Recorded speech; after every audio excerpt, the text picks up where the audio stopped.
with me, your man, Louie T. Welcome to the command post. You know what it is. Post up. Take command. Of course, I'm your commander-in-chief, Louie T. Thank you for joining me. So today I've got a special treat for you guys. This is something that I want to do on a regular basis and start to do a lot more. And I vow that in 2024, I'm going to start bringing more guests onto the program. Yes, I can talk all day, and you guys have been nothing but supportive of me talking all day. But I'm pretty sure you would like to have other opinions on this channel. And so I'm going to do my best to try to bring that to you. And so I thought it was very fitting, being that we had a lot of questions about the Falcons stint with Dan Quinn back in 2015 through 2020 and how that went and how everything transpired and what ultimately unraveled for him in Atlanta and what did he do well and all of those things. And I felt like this was the perfect guest to bring on. This is a guy that covers, the NFL, covers all of the local Atlanta teams, but is a fan of those teams rather, and is also very knowledgeable in college football. So we ultimately then had a really good conversation about the draft, specifically the quarterbacks at the top of the draft. What are some of the best fits for them, et cetera, et cetera. So this started out as a Dan Quinn conversation, and then it morphed into a draft conversation. So it's kind of the best of both worlds. And this guy also does a tremendous job covering college football. So the conversation was interesting. It was fun. I think you guys are going to enjoy this. Take a listen to my interview, my conversation with John Buhler of Fansided.com. So in lieu of the recent developments, Washington hiring their 31st head coach in franchise history, Dan Quinn, we've had a lot of questions, and some of the answers we just haven't had. And so I thought it was only fitting to bring someone on with some of the answers to kind of fill in some of those gaps that we just didn't have the information for. And this is a guy that is very well versed in Dan Quinn knowledge, having dealt with Quinn as a fan, watching the Atlanta Falcons. This is a guy that is a staff writer for Fansided.com. Much like myself, he covers the entire NFL. Really does a great job. Should check his work out. Also, there's a co-host for the podcast, False Start, a college football podcast. So if you're a college football fan, that's something else you can tap into. He's an Atlanta sports fan. So we're talking Hawks, we're talking Braves, obviously the Falcons. We're going to talk about them today, and the Georgia Bulldogs. So I want you to give a warm command post welcome to John Buhler. Thank you for joining us on the show today, John. How are you doing today? Doing well, Louie. Thanks for having me. So full disclosure, I'm a Braves fan as well. So I feel like as a Georgia fan or a Atlanta sports fan, times have been good to you. You've been eating pretty good these past few years here. Braves won a series, 3 years ago or so. Georgia's won the last 2 out of 3 natties. So life's been really good as a fan for you of late, hasn't it? It really has.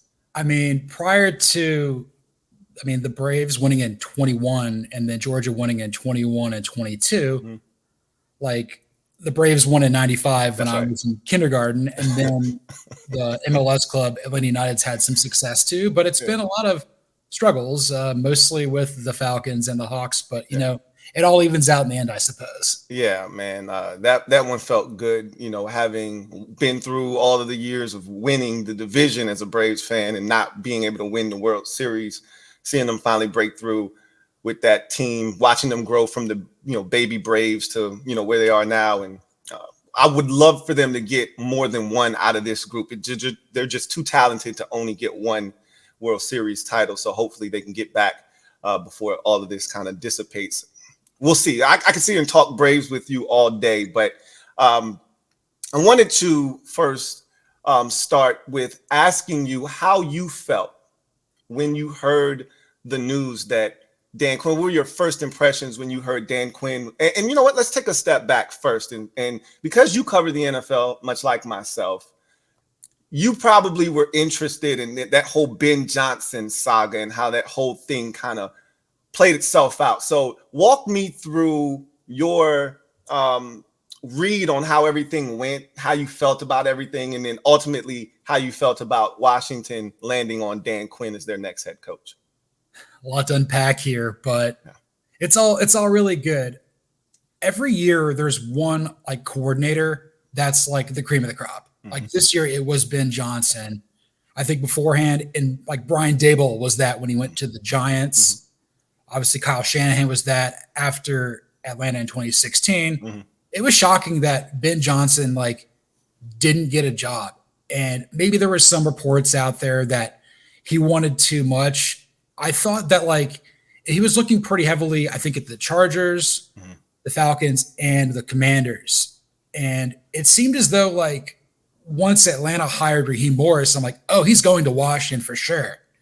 And that didn't manifest. And I'm like, okay, something's up. I don't really understand this. Maybe he just wanted to go to the Chargers and work with Justin Herbert, but the Commanders have the number 2 pick, and there's 3 elite quarterbacks in this draft.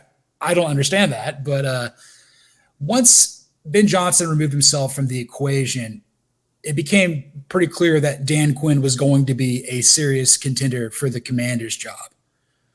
I think they were looking at Mike McDonald, who went to Seattle as well. You know, the former Ravens defensive coordinator. I liked him a lot. Fellow Georgia alum, had been at Michigan a little bit too. Very solid head coach. And I thought Dan Quinn for a while there was going to go to Seattle, you know, to replace Pete Carroll. I didn't think that was the best spot for him because the pressure was just way too high.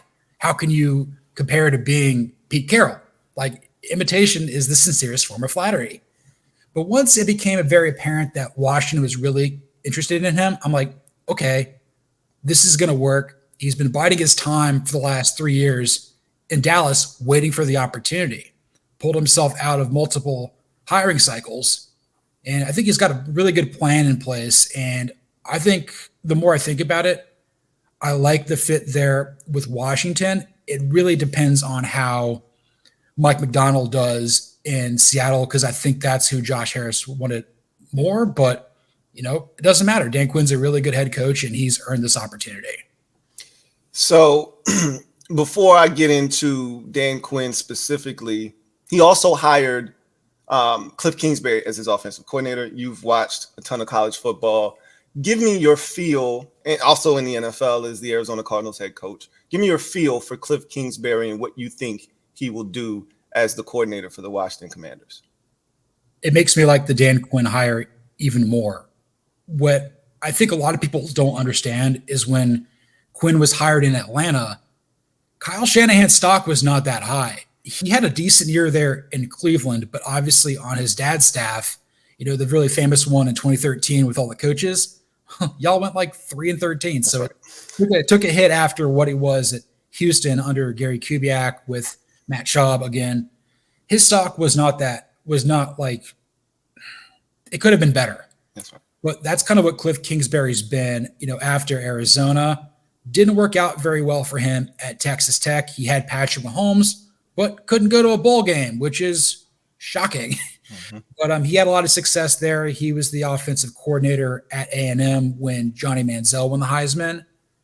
But I think with Cliff Kingsbury, this could be spectacular. I think any quarterback that y'all take is going to succeed. This is the best situation for a quarterback in the top 3 beyond Chicago and beyond New England considerably.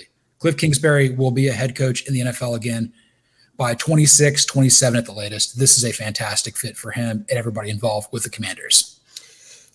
I think a lot of the fan base is starting to open up to that hire. It was one that some people questioned, looking back at some of his failures, but I think a lot of people fail to realize a lot of the successes, and especially when you talk about working with a young quarterback, which he's done really well throughout his career, even going all the way back to Houston and Case Keenum. So I think fans are starting to warm up to the idea of Cliff Kingsbury here in Washington.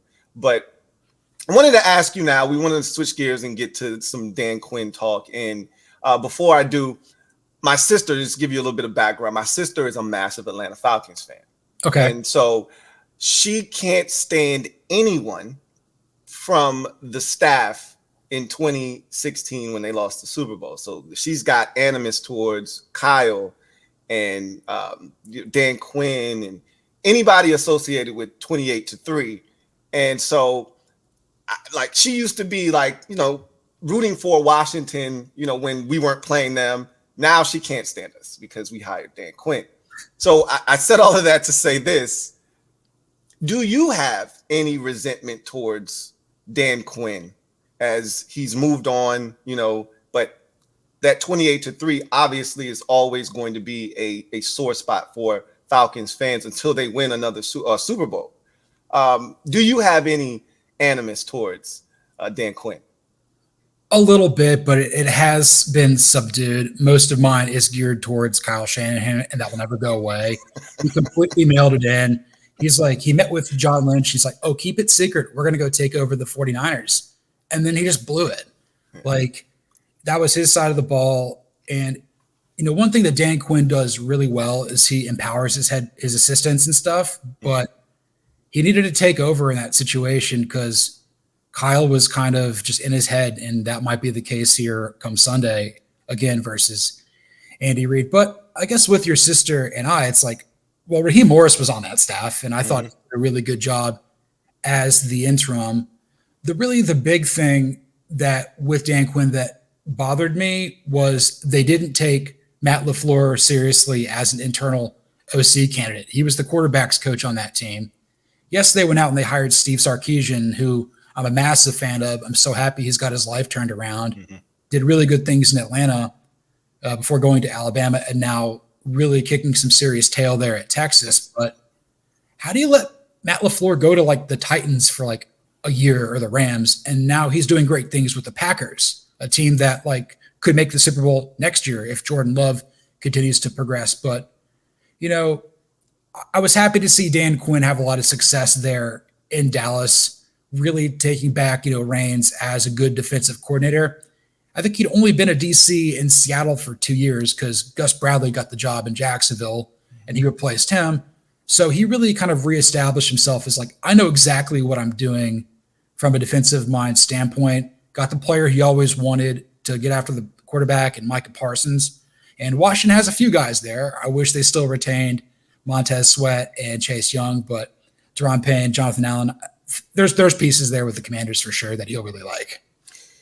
So I'll piggyback off of that. And you talked about some of the things you did and didn't like, and that's where we're going now. But one of the things I recollect with the Falcons in particular, and it feels like it's been a problem going all the way back. I think the last real pass rusher they've had was like John Abraham. It's been forever since they've been able to get to the quarterback consistently. And that was one of the biggest issues Dan Quinn had when he was in Atlanta, is the inability to consistently get to the quarterback. So I'm one of those people that my mom forced me to eat veggies before dessert. So we'll go to the veggies first. What ultimately were some of the drawbacks and flaws for Dan Quinn in Atlanta, and ultimately his fatal flaw that cost him his job as the Atlanta Falcons head coach? I thought about this. I think there's 3 things that hurt him considerably. Number one, he did not draft well with Thomas Dimitroff.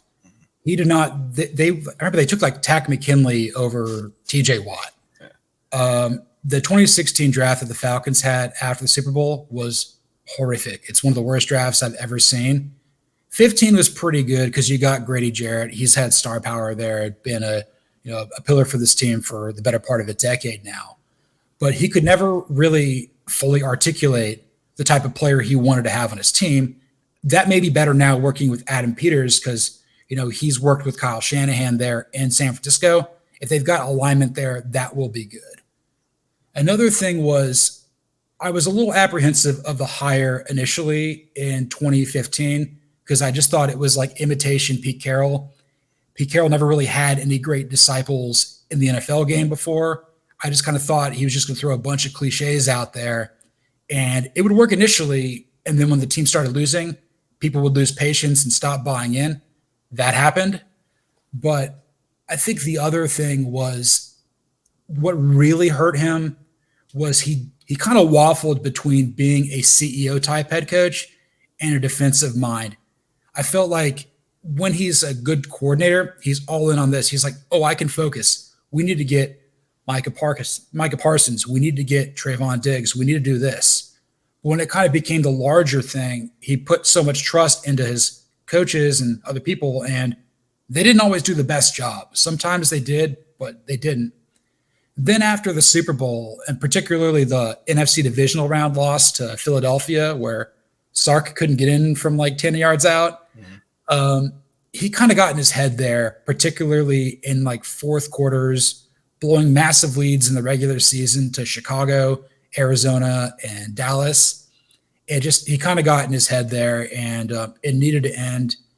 But I always knew that he was going to get another opportunity to be a head coach, but it ran its course in Atlanta after about 4 years or so.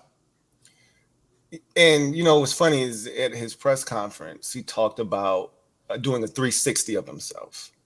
And one of the things he talked about was 4-minute offense, because that's what he struggled with the most in Atlanta as a head coach, putting games away. They could build leads with Matt Ryan in that offense. Their issue was securing that lead, getting defensive stops, being able to run the football, being able to possess it at the end of ball games and keep it away from the opposition. And so that's something that he definitely zeroed in on as something that has to change moving forward as the head coach of the Commanders. So you talked earlier about some of the things you thought he did really well, empowering staff members, et cetera, et cetera. I wanted to elaborate on that. What were some of the things that he did really well in Atlanta that helped him excel? 43-42 was his record in the regular season. 3-2 was his record in the postseason. Did make it to the Super Bowl, obviously. Did get up 28-3 on Tom Brady and Bill Belichick. Did make it back after Kyle, left for San Francisco, made it back to the postseason the following year. As you mentioned, easily could have beaten Philadelphia, probably should have beaten the Eagles, and then the Eagles never win the Super Bowl with Nick Foles. Who knows what happens if they win that game? What were some of the things that he did well in Atlanta? The biggest thing he did well is, well, first off, he's a very personable guy. Everybody really likes him from a personal standpoint. He's a former defensive lineman, it's a position group where you have a lot of personality. People kind of naturally gravitate towards you. And I think it puts him in situations where he gets to meet a lot of really good and interesting football people. He knows good coaches when he sees them. So he's like, oh, I never worked with Kyle Shanahan, but his offense was really tough. I don't think he ever crossed paths with Cliff Kingsbury a lot, but he's like, that guy has a really good offense. So he makes everybody feel welcome and included and stuff. He feels that anybody at any given point on the 53-man roster can help this team win. He's a very good morale guy. And when it's going well, he's a guy you want to have in the foxhole. Not to say he's a front runner or anything, because people really liked him. That made it really hard for Arthur Blank to move on from him. Because Arthur Blank is not the best at hiring coaches. What happened with him was he got Dan Reeves initially, inherited him. That kind of ran its course. Hired two guys that weren't really good people, and Jim Mora and certainly Bobby Petrino. Then got two really good, high quality human beings in Mike Smith and Dan Quinn. Arthur Smith's kind of somewhere in the middle. And then obviously with Raheem Morris, that's kind of more on the good side of things. So again, I think Dan Quinn's personality is going to be a breath of fresh air in Washington. Certainly going to be exactly what you kind of need under new ownership. I know Ron Rivera had that, but that was a different time. That was different circumstances. He's got the type of alpha male personality that I think you can build a winner around if you have the right people around him. And he alluded to that. He talked about, and you referenced this earlier, with the general manager being really huge. It's amazing to me. Thomas Dimitroff hasn't worked since he got fired in Atlanta. He hasn't worked in the NFL ever again. That's rare in the NFL, because generally, people around the league, you can get a job. They'll make a position for you at worst. And for him to not have worked in the league again may speak volumes about, how it went for him and things of that nature. And Quinn talked about really taking on too much in Atlanta. And so it makes a lot of sense hearing you talk about having a general manager like Adam Peters, maybe being able to pick better players, things of that nature, and having someone be there to kind of steer him in the right direction, allow him to kind of focus. And he said, multiple times, keeping the main thing, which is coaching, and not really focusing on all the other aspects of things around him inside the building. So All right. So he talked about that 360 of himself, as I mentioned. And one of the things that he said he did, and others have confirmed, is that he would pick up the phone, call people, and ask them, what advice can you give me? So if Dan Quinn were to call you up and say, hey, John, it's DQ. What's going on, man? I'm going to Washington, going to be a head coach for the Commanders. Give me your strongest piece of advice that I can take to Washington from my time in Atlanta that I need to improve upon. What would you tell him? You got to prioritize the draft. You have to make that an absolute priority. Obviously, I know that he's going to make sure you get a quarterback, like number 2, maybe number 1 if you trade up. Like, they're going to get that right. I feel like you can't really go wrong with any of them. Although I would probably say Jaden Daniels is probably has like the highest floor. I think Drake May and Caleb Williams have a lot of variance just because they're a little bit raw, but they're so incredibly talented. With Jaden Daniels, you kind of get what you can get. But it's more than just getting the quarterback right, your first round picks. You got to get value everywhere you can. I mean, there was a press conference the other day where Brad Holmes was talking about all the guys he hit on in 21. Yes, Penei Sewell was like no brainer at 7. Like, you have to take him. But like, Amon-Ra St. Brown wasn't that coming out of USC. Derek Barnes has proven to be a really good player coming out of Purdue. That's how you do this because, even if you have great success here in Washington, the players that are hitting contract years, like other teams are going to want to have something that's good. So you got to kind of, sustain.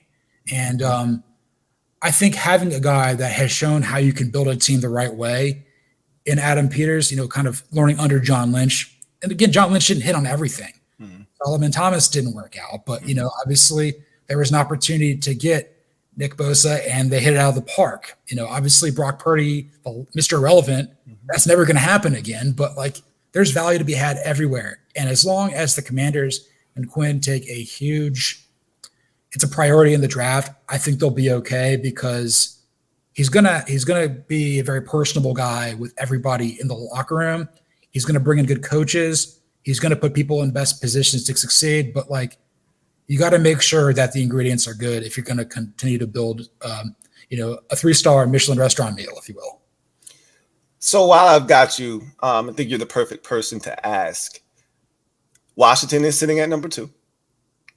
They need a quarterback, obviously. And there are 3 options. One, I don't know. I guess I'll ask you as well. What's your take on Chicago? What do you think they're ultimately going to do? Are they going to keep Fields, trade the pick, or are they going to take quarterback, take Caleb Williams, and trade Justin Fields? I'll ask you that first. I lived in Chicago for 3 years. I have no idea. That is a franchise that just lives in 1985 forever. I do not like the fact that Kevin Warren works there and he basically ruined the Big Ten. So I have issues there. Ryan Poles certainly impressed me this past year. They did get quite a haul for the number 1 pick last year. That's right. I think I really like Justin Fields. He's from my neck of the woods here, in Atlanta. He would be really great here in Atlanta. I would love to see him here. I could also see a scenario where Caleb Williams' father is like, I don't want to play for the Bears. You guys don't know what you're doing at quarterback. And I could see the Commanders doing whatever they can to trade up to get that pick. I think he could be playing, he played at Gonzaga Prep in the DC area. I think he'd be really good here in Washington. I don't know. I feel like they could take Caleb, but I could also see them maybe moving down like a swap with Washington, and then they take like Drake May, maybe even they take like JJ McCarthy at 9. He's from Chicagoland, out of Michigan. That could be interesting, but I think what they're going to do is going to really gum up everything with what Washington and New England want to do. Because Fields has so much intrigue here, and I would want Fields. I would love to have Fields better than whatever I have here in Atlanta right now. I'll tell you that much. Right. But the most logical thing for them to do is to trade Justin Fields and then draft Caleb Williams. But the Bears don't always do what's logical, so I can't I can't peek behind the curtain in Hallis Hall because I have no idea what's going on there. You know what's crazy? It's funny that you said what you just said because they've played it so straight down the middle, right? They've played it so that they can pivot in any direction, even down to the coordinator hire of Shane Waldron. Everything is geared to, well, Waldron runs a similar offense as the coordinator they had last year, that air raid, coming from that air raid principle. So Fields can still have that offense. It won't be him learning a brand new scheme all over again. But then, same thing applies to Caleb Williams. He'll fit in seamlessly if they draft him. So like everything that they've done has put them in a position to go either way. You really can't read them. They've really kept a great poker face. But I've said all along, the best fit for Justin Fields is Atlanta. Like with Bijan Robinson and Kyle Pitts and Drake London, like the talent is there. Put a guy like that in the backfield with Bijan Robinson. Are you kidding me? Like that offense could turn into one of the most exciting in the NFL. But again, I don't know what's going to ultimately happen. If they do trade Fields, I'd love to see him land somewhere like Atlanta. But I want to get your rankings of these three quarterbacks and what you think the best fits for them. As you know, the first three teams in the draft, if Chicago goes quarterback, are all going to be taking quarterbacks. Chicago, Washington, New England. Give me your sense of these three quarterbacks, how you feel about them quickly, and then we'll get out of here. Okay. So on my big board, number one would be Caleb Williams. The arm talent is off the charts. He projects to be the next Patrick Mahomes if he hits, everything that he does, but he has to go to the right situation. And I think with Washington having new ownership, having a new head coach and a proven offensive coordinator in Cliff Kingsbury, this is a really good spot for him. It's certainly better than Chicago and absolutely better than New England. I've always said that the best place where he could go is probably the Vikings, but they're too far back. So, because I figured that Kevin O'Connell would do a lot of really good things with him there. The only thing, below the shoulders that I don't love about Caleb Williams is he can ad-lib a little bit, which I think, it's hard for like an offense like a Shanahan offense where you got to be on script and stuff. That could be problematic. But there are character concerns for sure. And, I don't want this to be, Jeff George all over again, but like the talent is immense and no one's going to blame Washington, Chicago, or New England for taking him. Like right. It makes way too much sense. The upside's there, but where he goes matters. And right now, of those top three teams, I would probably say Washington edges out Chicago, and New England's way back. And then if we're going to move on, I've had Drake May at number 2 for a while, but Jaden Daniels is a really close number 3. With Drake May, I've said he's kind of like Aaron Rodgers light, got tremendous arm talent, comes from a very athletic family. Obviously, his brother helped Roy Williams win national titles there at UNC. Mm-hmm. Mac Brown has a really good eye for quarterback talent. We've seen Sam Howell show some of that. It just stinks that it's just not going to work out here in Washington because number 2 pick, they have to take somebody else. Mm-hmm. But I could also see like Drake May could be really good. If he fell to like Atlanta, I would love it at 8, but I don't see that happening. I think one of the things that concerns me with him is I think he's going to be a team player too much, kind of like Andrew Luck, where he's just going to say yes to everything. It's like, no, your offensive line's terrible. You're going to get ragdolled, and he'll just be too agreeable and allow a bad organization to consume him. Again, where he goes matters. I think he'd be pretty good at the Raiders if they needed a guy. I think that what they're kind of doing might work a little bit, but they're like Atlanta. Like maybe there's a guy in free agency they would want. So I'm a little bit out on Drake May a little bit, but I think that he can have a lot of success in the league too. And I love Jaden Daniels. Jaden Daniels is incredible. Where he came from at Arizona State, where people on the Sun Devils like, nah, good riddance. We don't want you here anymore. Right. Getting better, playing for Brian Kelly, a very pro-style offense there at LSU. He's kind of like, I don't know if like Lamar Jackson's the best fit. He's kind of somewhere between like Lamar and Dak, which I think would be pretty good. He was going to just unless he gets hurt, I don't see how it doesn't work out for him. I think he's almost like team dependent proof. Like I feel like he's going to succeed pretty much everywhere else. He may not have the highest ceiling of those two other quarterbacks in the top three, but I think he's certainly like a perennial Pro Bowl caliber player. I think whoever gets him, and I would say this: if Washington does not get Caleb Williams, that's who I would take over Drake May too. I think he would be fantastic playing for Dan Quinn and Cliff Kingsbury. And you said that you think he has the highest floor. So yeah, I would say him and Bo Nix probably have the highest floor of anybody in that could potentially go in the first round, just across the board. So, in your eyes, he's the least of the risk. He has the least amount of risk that comes with drafting him of the quarterbacks that you think can go in the first round. Yeah, I would say so. Like I could see him. And I'm not saying he's going to be Lamar, but like he could be like a Kirk Cousins, like a Dak kind of player, like 10 years, multiple Pro Bowls, a good guy to lead your franchise. He'd be a really good player for whoever he takes him. Yeah, you were doing so well until you said Kirk Cousins' name. That might cause a riot amongst the fan base, but I mean, I was a massive Kirk Cousins fan, still am, and it'll be interesting to see how everything shakes out. Last question, and I'll let you run. I appreciate the time. So those are your top three. Do you think there are any other quarterbacks that can go in the first round? Yeah, all along I've said there could be 6. I think JJ McCarthy's a lock for the first round. He's kind of like a Brock Purdy. I think where he goes, like he's not going to fail, but like I don't think he has the highest ceiling. 5-star coming out of high school, played at IMG for a bit. Kind of got propped up there a little bit by Michigan to some degree, but he's very cool, calm, and collected. I think he's going to have a lot of success. I think he'd be a player that someone like Minnesota or Pittsburgh would like. Bo Nix, I mean, I'm a Georgia fan. I can't stand Auburn, but obviously he played for Dan Lanning, former Georgia coach at Oregon. He got a lot better. He's very mentally tough.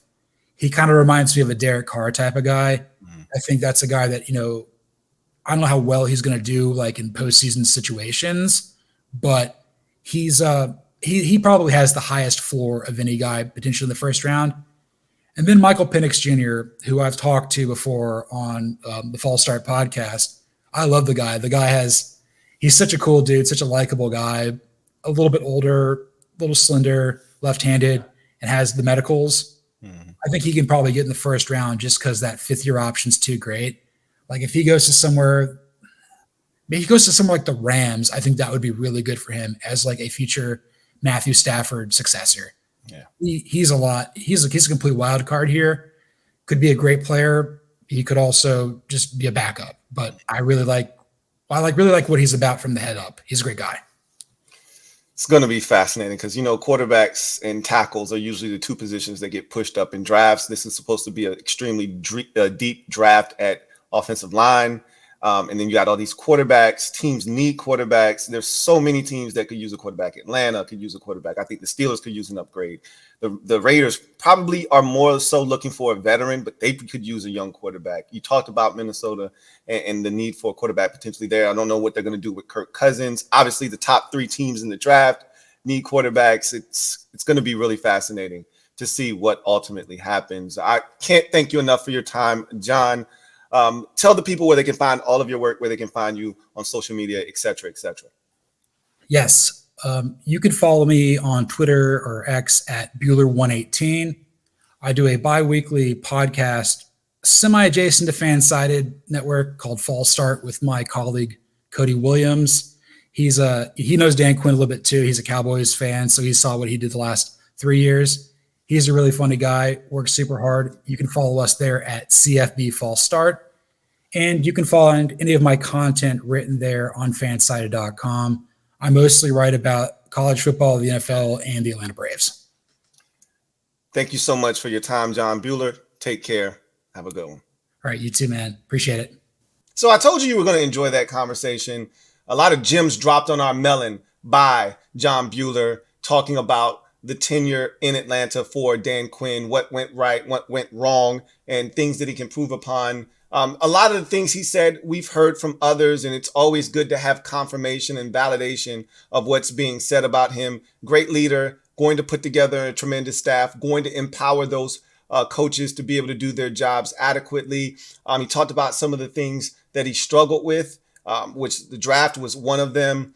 Clearly, they did not continue to put great talent on that roster, and it caught up with them in the end. That's why having a guy like Adam Peters, and even you heard Dan Quinn say that Peters was going to be the biggest help to him this time around. Like the structure of Washington and the infrastructure that they had built with the owner and the general manager was so important to him this time around, which is why he wanted this job so badly, because he wanted to have a setup and a situation that was going to allow him to just focus on football, or as he said multiple times, keep the main thing the main thing.